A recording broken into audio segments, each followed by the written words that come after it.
तर संगमनेरचे शिवसेनेचे आमदार अमोल खताळ यांच्यावरती हल्ला झाल्याची माहिती मिळते। गणेश मंडळाच्या कार्यक्रमानंतर नागरिकांच्या भेटीगाठी दरम्यान एकाने त्यांच्यावरती हल्ला केलेला आहे।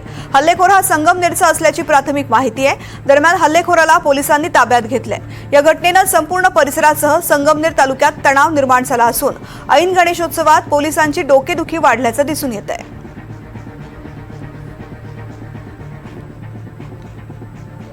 गणेशोत्सव सुरू असल्यामुळं आज एका कार्यक्रमासाठी मी गेलो असता कार्यक्रम आवरल्यानंतर येत असताना एका समाजकंटकाने व कुठल्या तरी व्यक्तीच्या हस्तकाने माझ्यावर जो भ्याड हल्ला केला, त्या भ्याड हल्ल्यामुळं कुठल्याही प्रकारे कार्यकर्त्यांनी कुठलाही उद्रेक न करता गणपतीचा उत्सव मोठ्या आनंदाने साजरा करायचा आहे। गणपती उत्सव आहे, हा उत्सवाला कुठल्याही प्रकारे गालबोट लागणार नाही याची सुद्धा आपल्याला काळजी घ्यायची आहे। संगमनेर शहर असेल, तालुका असेल, त्यातील सर्व माझ्यावरती प्रेम करणाऱ्या जनतेला, कार्यकर्त्यांना महायुतीच्या माझी विनंती आहे का कुणी कुठल्याही प्रकारे शांतता भंग होणार नाही याची काळजी घ्यायची आहे।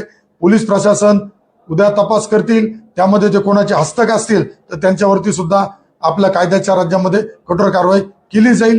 पुन्हा विनंती करतो, सर्वांनी शांत राहायचं आहे।